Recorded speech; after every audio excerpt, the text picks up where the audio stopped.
আপনারা সকলেই জানেন দীর্ঘ 5 বছর পর্যন্ত ফ্যাসিস্টদের রোষানল এবং বিভিন্ন বাংলাদেশের বাস্তবতায় আমাদের প্রিয় ভাই ডক্টর আল্লামা মিজানুর রহমান আল আজহারি তিনি বাংলাদেশে প্রোগ্রাম করতে পারেন নাই, কোরআনের ময়দানে কথা বলতে পারেন নাই।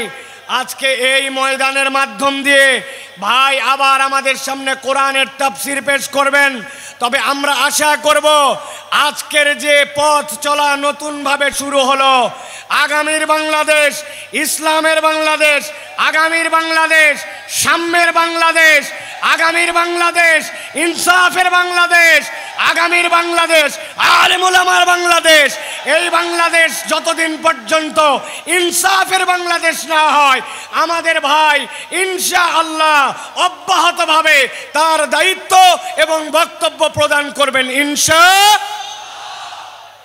রাব্বুল আমিন কবুল করুক, বলেন আল্লাহুম্মা আমিন।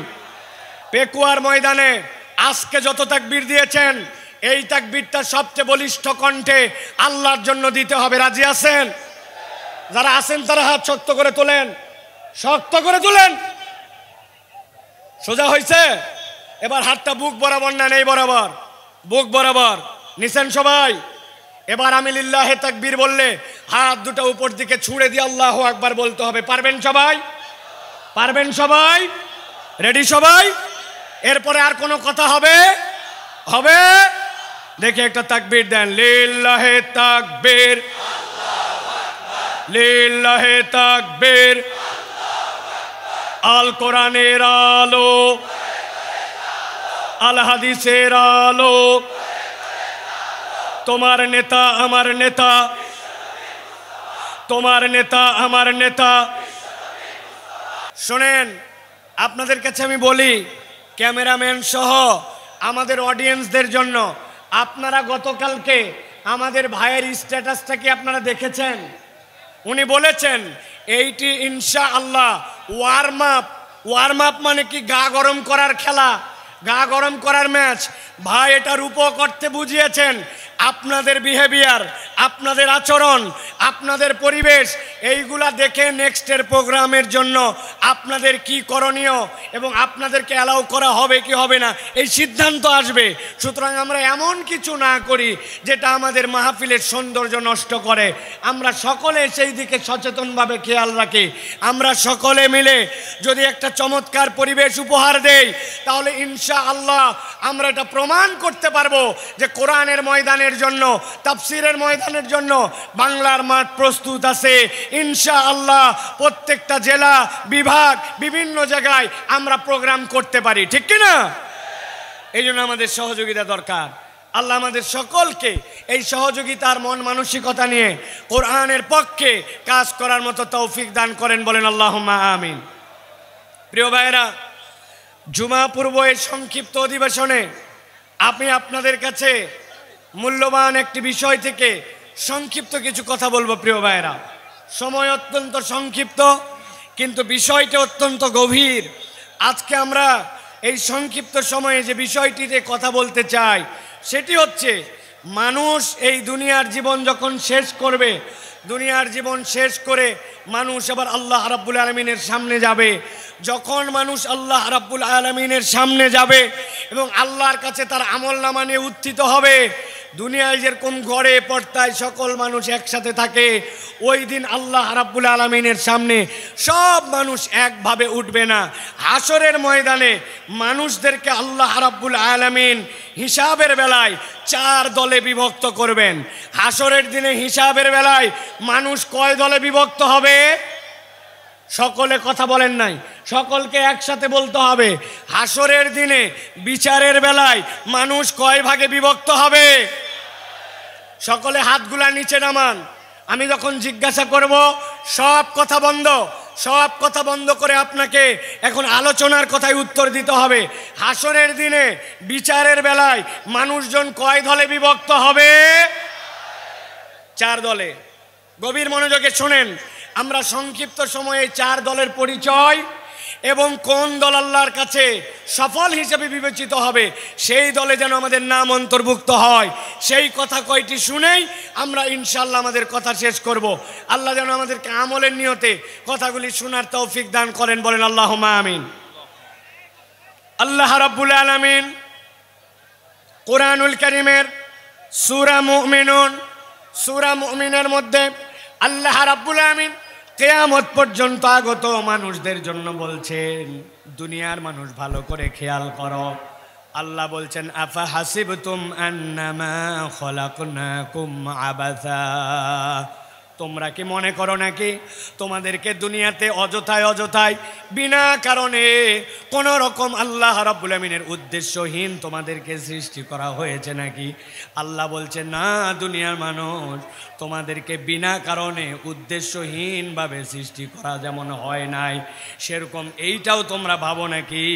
ওয়া আন্নাকুম ইলাইনা লা তুরজাউন, আল্লাহর কাছে তোমাদেরকে বোধহয় ফেরত আসতে হবে না। আল্লাহ এর দ্বারা বুঝাতে চান, বান্দা তোমাকে অযথায় সৃষ্টি করা হয় নাই, আবার আল্লাহর কাছে তোমাকে ফেরত অবশ্যই আসতে হবে, ঠিক কি না? দুনিয়ায় অনেক নাস্তিকেরা আছে, নানান ধরনের ইসলামের বিপক্ষে কথা বলে, কোরআনের বিপক্ষে কথা বলে। আমরা মাঝে মাঝে বলি দুনিয়ায় কোরআনকে অস্বীকার করুক, এরকম দুঃসাহস অনেকে দেখায়, অনেক কথা বলে, কিন্তু তাদের কাছে আমাদের চ্যালেঞ্জ, পুরা কোরআন তোমাকে অস্বীকার করতে হবে না। তোমার যদি সাধ্য থাকে, আল্লাহ কোরআনুল কারীমের মধ্যে বলেছেন, কুল্লু নাফসিন যায়িকাতুল মাউত, এই দুনিয়াতে যে জীবন নিয়ে এসেছে তাকে মৃত্যুবরণ করতে হবে, পুরা কোরআন অস্বীকার করতে হবে না। তোমার সাধ্য থাকলে 100, 150, 200 বছর বেঁচে দেখাও। দুনিয়ার মানুষ তার জীবন যদি তাকে মৃত্যুর স্বাদ গ্রহণ করতে হয়, তাহলে ওই মানুষ যেরকম কোরআনের একটা আয়াতকে অস্বীকার করতে পারে না, আল্লাহ বলছেন তুমি যতই লাফাও না কেন, প্রকৃতার্থে তুমি আল্লাহর বিধানের বাইরে যেতে পারবে না। আল্লাহ রাব্বুল আমিন বলছেন, যেহেতু আল্লাহ রাব্বুল আমিন তোমাকে অযথা সৃষ্টি করেন নাই, আল্লাহ রাব্বুল আমিন তোমাকে যৌক্তিক কারণে তার কাছে ফেরত আসতে হবে, এটাও স্মরণ করায় দিচ্ছেন। এবার আল্লাহ নিজের পরিচয় দিচ্ছেন, ফাতাআলাল্লাহুল মালিকুল হক লা ইলাহা ইল্লা হুয়া রাব্বুল আরশিল কারীম।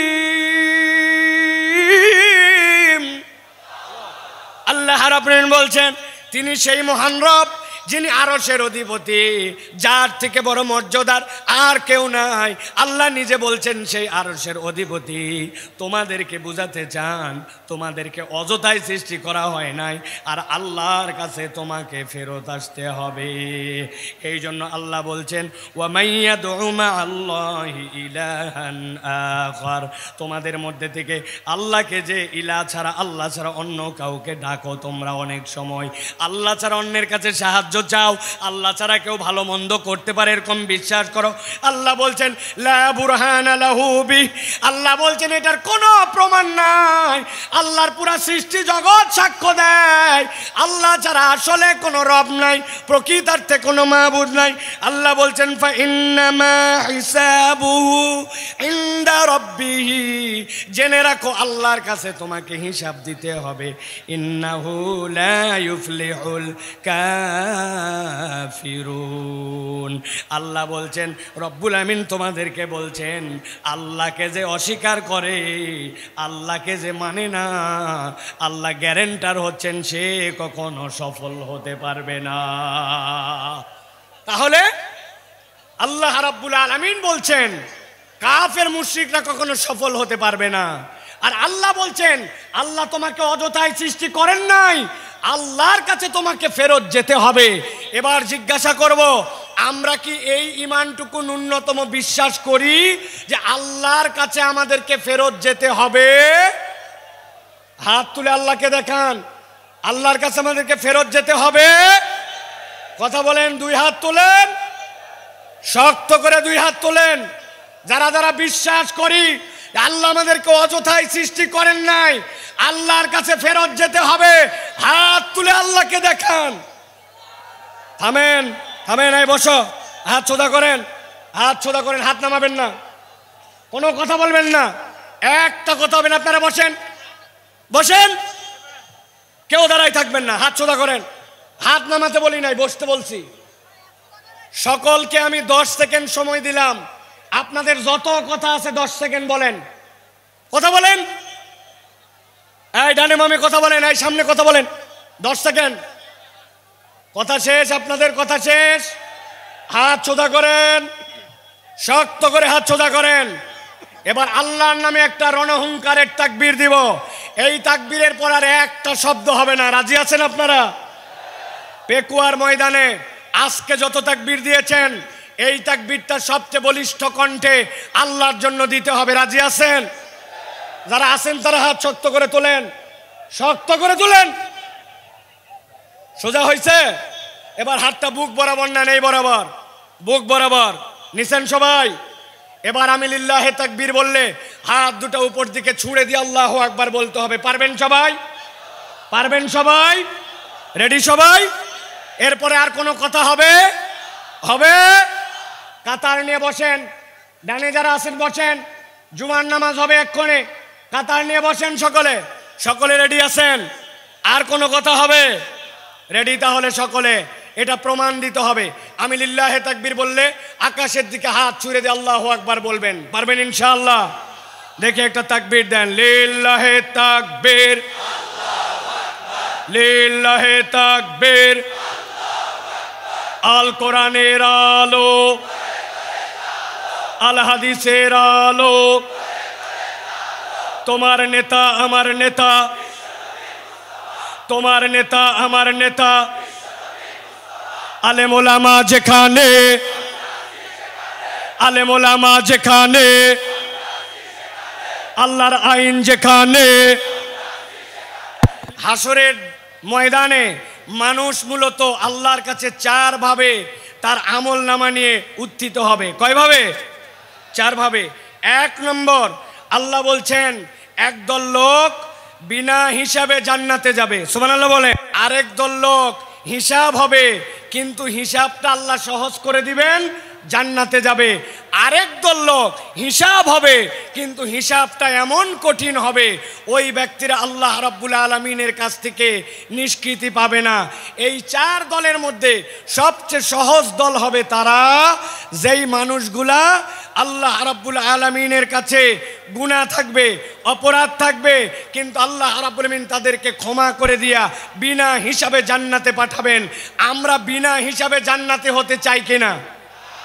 চাই কিনা? ভালো করে খেয়াল করেন। আল্লাহ রাব্বুল আলামিন বলছেন একদল লোক আল্লাহ রাব্বুল আলামিনের সামনে গুনাহ খাতা থাকবে, কিন্তু আল্লাহর কাছে আসার আগে ওই মানুষগুলো আল্লাহর কাছে তওবা করেছে। আমার নবী বলছেন কেমন তওবা করছে জানো নাকি? আল্লাহ নবী বলছেন আত-তাইয়িবু মিনাজ-যামবি কামান লা যামবালা। এমন ভাবে তওবা করছে ওই বান্দাটার যেন গুনাহই ছিল না। আল্লাহ রাব্বুল আমিন বলছেন সূরা ফুরকানের মধ্যে, আল্লাহ বলছেন যেই বান্দাটা তওবা করবে, তওবা করার পরে ওই বান্দাটা আল্লাহ রাব্বুল আমিনের কাছে ক্ষমা চাবে, আল্লাহ রাব্বুল আমিনের কাছে যে ক্ষমা চাইবে সেইটা শর্ত মতো তার জন্য হওয়া লাগবে। আল্লাহ কোরআনে বলছেন ইল্লা মান তাবা ওয়া আমানা ওয়া আমিলা আমালান সলিহা ফাউলাইকা ইউবাদদিলুল্লাহু সাইয়্যাতিহিম হাসানাত।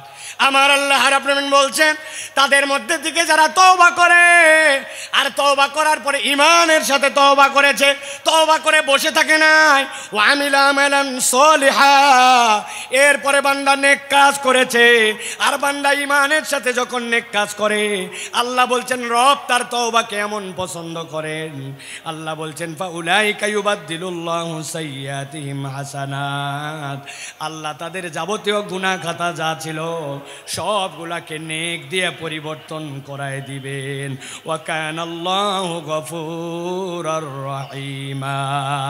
আল্লাহ বলছেন নিশ্চয় আল্লাহ রাব্বুল আমিন বান্দাদের জন্য গফুর, ক্ষমাশীল, বান্দাদের জন্য দয়াদ্র। এত বড় মাহফিল আসলাম আর হই হই করলাম, জোরে জোরে স্লোগান দিলাম আর চলে গেলাম। কোনো লাভ হবে না আমাদের জন্য। ভালো করে বোঝেন, আল্লাহ রাব্বুল আমিন বলছেন আজকের ময়দানে আপনি আসছেন, আল্লাহর কাছে আপনি শপথ নেন, রব্বুল আমিন আমার গুনাহ আছে, আমার অপরাধ আছে, আমার ভুল আছে, কিন্তু আমি আজকে তওবা করতেছি রব, তুমি আমার একমাত্র ইলাহ হিসাবে সাক্ষ্য দেওয়ার পরে আমার ভুল থেকে আমি সরে আসতে চাই। বান্দা যদি একবার আল্লাহকে ইলাহ হিসাবে গ্রহণ করে আর গ্রহণ করার পরে আল্লাহর কাছে তওবা করে, রব্বুল আমিন বান্দাকে মাফ করে দিবে। মুফাসসিররা ব্যাখ্যা করেছেন, ওয়াল্লাযীনা ইউওয়াহ্হিদুনাল্লাহ ওয়া লা ইয়াদউনা ওয়া লা ইয়াবুদুনা ইলাহান গায়রাহ। আল্লাহর কাছে ঈমান আনার মানে কি? আল্লাহর তাওহীদে আপনাকে অটল হতে হবে। আল্লাহ রাব্বুল আমিন ছাড়া কারো সাথে ইবাদত করা যাবে না এবং আল্লাহ ছাড়া কাউকে ডাকা যাবে।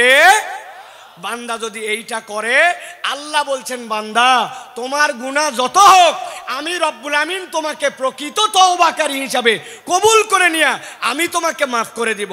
তবে একটা শর্ত আছে, বান্দার হক নষ্ট করা যাবে না, ঠিক কি না? আপনি দেশের টাকা বিদেশে পাচার করে দিবেন, আপনি দেশের হরিলুট করে ফেলবেন, রাস্তাঘাট খেয়ে ফেলবেন, আপনি দেশের বিভিন্ন জায়গায় জালিয়াতি করবেন, যেই প্রজেক্ট অল্প টাকায় হয় ওইটা 10 গুণ 20 গুণ বাড়াবেন, এরপরে শেষ বয়সে এসে আল্লাহর কাছে তওবা করবেন, মাপ পাওয়ার কোনো সুযোগ নাই। মনে করছেন দেশের থেকে হয়তো বেরিয়ে গেছি, পালায় গেছি আর মাপ পেয়ে গেছি, এত সোজা নয়। আমি আপনাদের কাছে জিজ্ঞাসা করতে চাই, আমেরিকা কি আল্লাহর দুনিয়ার ভিতরে না বাহিরে? কথা বললেন না। আমেরিকা আল্লাহর দুনিয়ার ভিতরে না বাহিরে? কানাডা কি আল্লাহর দুনিয়ার ভেতরে না বাহিরে? ফ্রান্স কি আল্লাহর দুনিয়ার ভেতরে না বাহিরে? আমাদের পাশের দেশটা কি আল্লাহর দুনিয়ার ভেতরে না বাহিরে? বললেন না যে আল্লাহর দুনিয়ার ভেতরে না বাহিরে? আপনি কেমনে ভাবলেন আশপাশে পালায় যে আমি চির মুক্তি পেয়ে গেলাম? আমি আমার ভাষায় বলি, ফুটবল খেলা মাঝে মাঝে শুরু হয়, সেন্টার থেকে বল নিয়ে খেলতে খেলতে এ পা ও পা করে ডিয়ের মধ্যে যায়, ডিয়ের মধ্যে থেকে এরপরে গোল দিকে কিক করে। আপনার কেবলমাত্র দৌড়ানি শুরু হয়েছে, এখনো বহুত দৌড়ানি বাকি আছে। আল্লাহর ধরা সবচেয়ে বড় ধরা। আল্লাহ ধরে না কিন্তু ধরলে আল্লাহ ছাড়ে না, ঠিক কিনা? এই জন্য প্রিয় ভাইয়েরা, আমাদেরকে স্লোগান দিও না এখন ভাই, কথা শোনেন প্রিয় ভাইরা। এই কথা বলার উদ্দেশ্য আল্লাহর কাছে ক্ষমা নিয়ে আমাদেরকে বিনা হিসাবে জান্নাতি হওয়ার জন্য চেষ্টা করতে হবে। এটা একটা দল কয়টা বলছি? 4টা। চলেন এবার 2 নম্বর দল। কয় মিনিট আছে আমাকে লিখে দিবেন, বসেন আপনি। 2 নম্বরে কথাগুলো মনোযোগ দিয়ে শোনেন। আল্লাহ রাব্বুল আমিন বলছেন একদল লোকের কোনো হিসাবই হবে না, বিনা হিসাবে জাহান্নামে ঢুকায় দেওয়া হবে। নাউজুবিল্লাহ বলেন।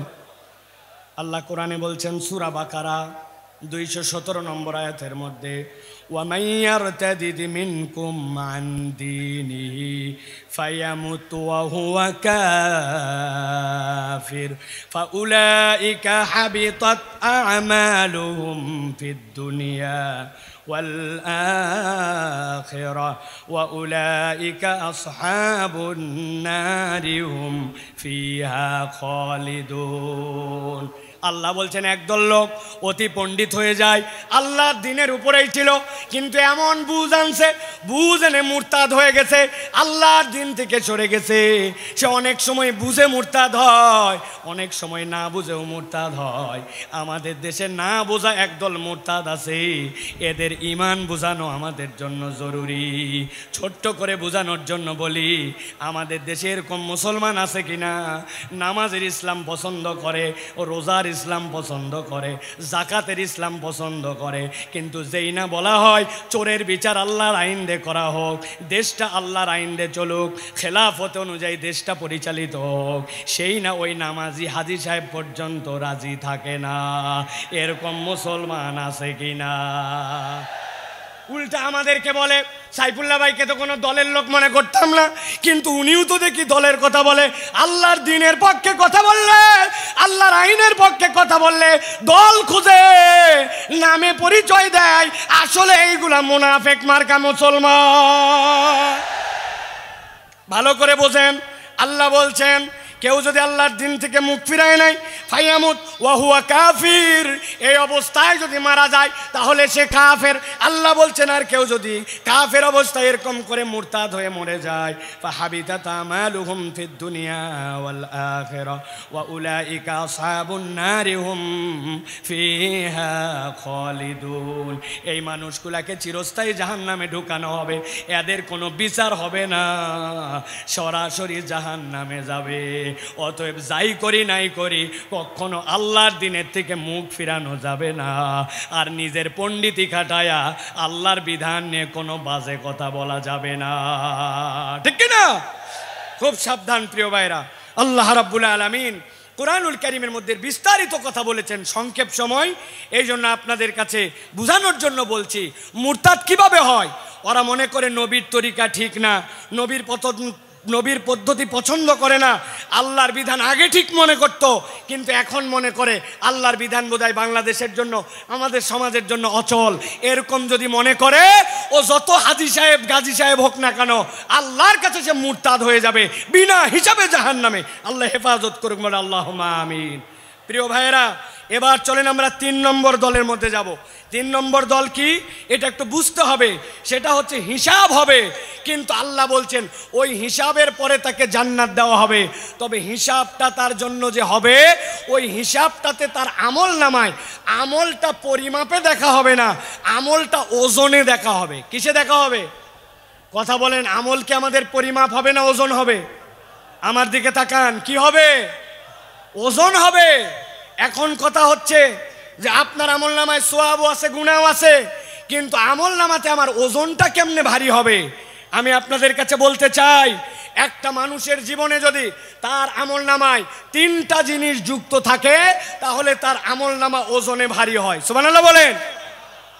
1 নম্বরে আপনার আমল নামার মধ্যে ঈমান লাগবে। কি লাগবে? একটা মুখ বন্ধ থাকবে না। আমল নামাতে ওজনে ভারী করতে হলে প্রথমে বলতে হবে কি লাগবে? জোরে বলেন, ঈমান। ওই যে দাঁড়ায় আছেন যারা, কি লাগবে? ঈমান। ঈমান নাই আপনার কিচ্ছু নাই, ঈমান আছে আপনার কিছু আছে। সুবহানাল্লাহ বিহামদি। এই যে তরুণেরা ওয়াজ শোনার জন্য চলে আসছে, কিন্তু এর মধ্যে অনেকেই আছে ঈমানের বেসিক হচ্ছে সালাত, অথচ সেই সালাত আদায় করে না। আছে কি না? আমি আপনাদের কাছে একটা ছাত্র আর একটা শিক্ষকের একটা দৃষ্টান্ত দিব 30 সেকেন্ডে, ভালো করে খেয়াল করেন। এক ছাত্রকে তার ওস্তাদ জিজ্ঞাসা করছে, বলো তো দুনিয়াতে নামাজ পড়ে না কারা কারা? ওই ছেলে ভেবে চিনতে বলছে, ওস্তাদ দুনিয়াতে নামাজ পড়ে না 3 শ্রেণীর লোক। কয় শ্রেণী?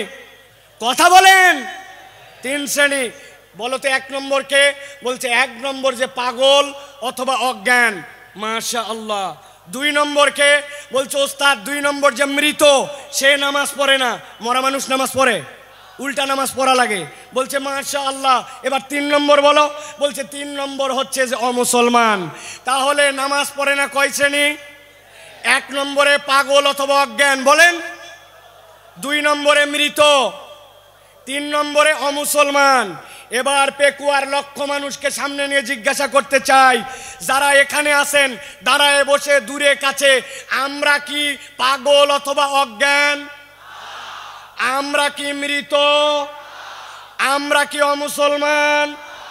আপনি কিন্তু ফাইসে গেছেন। আপনি আগামীকালকে নামাজ পড়েন নাই, বলছে এই তুই কি পাগল? বলছে না। তাহলে মরা না, অমুসলমান না। তো আপনি পাগল না, মরা না, অমুসলমান না, আপনি নামাজ পড়বেন না, তা হবে না, ঠিক কি না?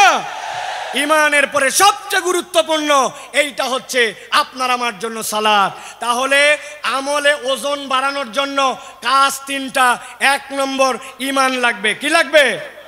2 নম্বর লাগবে নিয়ত সহি লাগবে, আপনার নিয়তটা বিশুদ্ধ লাগবে। নিয়ামতুল্লাহ নিজামির কথা, মোটরসাইকেলে আসতে আসতে আমার চোখটা ছলছল হয়ে গেছে। বল সাইফুল্লাহ ভাই, এত লক্ষ লক্ষ লোক দেখানোর জন্য আয়োজন করি নাই। আমার আব্বা ইন্তেকাল করে গেছেন, এলাকাবাসী অনেক মানুষ মারা গেছে। একটা লোক যদি দোয়া করে, আমার বাপ যদি সেখান থেকে নিষ্কৃতি পায়, আর মানুষ যদি কোরআনের বার্তা নিয়ে কোরআনের পক্ষে বাড়িতে যায়, আমার আয়োজন সফল ভাই, একটু দোয়া করবেন। নিয়ামতুল্লাহ যদি মনে করতো অনেক টাকা দিছে, দেখ কত বড় আয়োজন করি, আয়োজনের 1 পয়সাও দাম নাই। এই জন্য আমলটা লাগবে ইখলাসের সাথে, আল্লাহর জন্য, ঠিক কি না? আমল করব কার জন্য? আল্লাহর জন্য। আর আমল নামায় যদি ওজন বাড়াতে চান 3 নম্বর পয়েন্ট হচ্ছে নবীর তরিকায় করা লাগবে। কার তরিকায়? নবীর তরিকায়। এইটার মধ্যে কথা আছে প্রিয় ভাইয়েরা, আমরা নবী সাল্লাল্লাহু আলাইহি সাল্লামের তরিকা মানতে চাই, ঠিক কি না? কথা বলেন। কিন্তু আমরা যুক্তি তর্কে গেলে অনেক সময় নবীর বিপক্ষে আমরা কথা মানবো না বলি, কিন্তু আবার ওই মানুষটাই যুক্তি তর্কে উল্টায় ফেলে। আমি আপনাদের কাছে জিজ্ঞাসা করতে চাই, আপনার এলাকায় জুম্মার নামাজের মুসল্লি বেশি হয় না ঈদের? কথা মনে হয় বুঝেন নাই। জুম্মা না ঈদের? এবার বলেন তো ভাই, ঈদের দিন আপনার এলাকায় ঈদের জন্য আজান দেওয়া হয়, একামত হয়। নবীজির সময় লোকজন কম ছিল, এই জন্য আজান একামত হতো না। আজকের পেকুয়ার মাহফিল থেকে সিদ্ধান্ত নিব, এবার রোজার ঈদ থেকে আমরা আজান দিব, একামত দিব, দিয়ে ঈদের নামাজ আদায় করব। রাজি আছেন? কেন রাজি নাই? আজান একামত খারাপ নাকি? বলবেন হুজুর আলটা পাল্টা কথা বলেন না, নবী যা করে নাই আমরা তা করব কেন?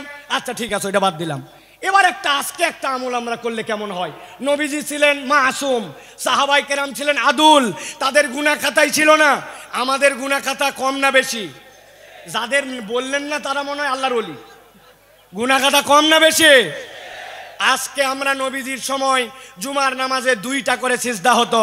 জিজ্ঞাসা করব সিজদা দেওয়া ভালো কাজ না খারাপ কাজ? ভালো কাজ। তো আমরা ভালো কাজ, এই জন্য আজকের জুমায় আমরা 4টা করে প্রত্যেক রাকাতে সিজদা দিব। কারা কারা রাজি আছেন হাত তোলেন। আপনারা জুমায় 4টা সিজদা দিবেন? কারা কারা রাজি আছেন? আছেন কেউ? বলে হুজুর আলগা কথা বলেন না, জুমার নামাজ নবীর ওখান থেকে সিলেক্ট করা। আমি বুঝানোর জন্য বললাম, যেই লোক জুমার নামাজের সিজদা ভালো কাজ, তাও 4টা দিবে না, ঈদের নামাজের আজান দিবে না, একামত দিবে না, ওই মানুষকে যদি বলা হয় এটা নবী করে নাই, এটা বিদআত, এটা ছেড়ে দেন, তখন বলবে আমার দাদাকে বুঝতো না, আমার বাপকে বুঝে নাই, আমার আগের ইমাম সাহেবকে জানে নাই। এই কথা বলে বলে নবীর তরিকার থেকে নিজেকে সরায়। আপনি আপনার আমল নামায় যদি ওজনে বাড়াতে চান, গুনাহ আছে কিন্তু ওজনে বাড়াতে চান, ঈমান লাগবে, ইখলাস লাগবে, নবীর তরিকায় আমল হওয়া লাগবে। নবীর তরিকায় আমল নাই, আল্লাহর কাছে তার 1 পয়সাও দাম নাই। কথা পরিষ্কার? আল্লাহ রাব্বুল আমিন আমাদেরকে বোঝার তৌফিক দান করেন। আল্লাহ রাব্বুল আমিন আমাদেরকে রাসূলুল্লাহ সাল্লাল্লাহু আলাইহি ওয়াসাল্লামের পথ পদ্ধতি মেনে নিয়ে চলার তৌফিক দান করেন। 30 সেকেন্ড একটা উদাহরণ দিয়ে রাখি। মাছ কিনতে যান বাজারে, 1000 টাকা কেজি ইলিশ মাছ, গাগর মাছ ভিজায় রাখছে পানির মধ্যে। আপনি বলছেন পানি ফেলায় দিবি, পানি অনেক ফেলায়, কিন্তু ফেলানোর পরেও 1 কেজি মাছের মধ্যে 20 গ্রাম পানি থেকে যায়। 1000 টাকা কেজিতে 20 গ্রাম পানিও বিক্রি হয়ে যায়, ঠিক কি না? আমাদের গুনাহ থাকবে, অপরাধ থাকবে, কিন্তু ঈমান যদি থাকে আর ইখলাস যদি থাকে, নবীর তরিকায় ইবাদত থাকে, তাহলে ওই পানি যেরকম বিক্রি হয়ে যায়, আমাদের গুনাহগুলো আল্লাহ রাব্বুল আলামিন মিটায় দিবেন, দিয়ে হিসাব হয়তো হবে, কিন্তু আল্লাহ আমাদেরকে জান্নাতের ফয়সালা করে দিবেন। অতএব আমাদেরকে সব সময় বিনা হিসাবে অথবা হিসাব হলেও বুঝে সুঝে আল্লাহর কাছে যাওয়ার জন্য চেষ্টা করতে হবে। আল্লাহ যেন আমাদেরকে আল্লাহর কাছে তার প্রিয় পাত্র হিসাবে ওঠার তৌফিক দান করেন। বলেন আল্লাহুম্মা আমিন। হাযা মা ইনদি ওয়াল ইলমু ইনদাল্লাহ।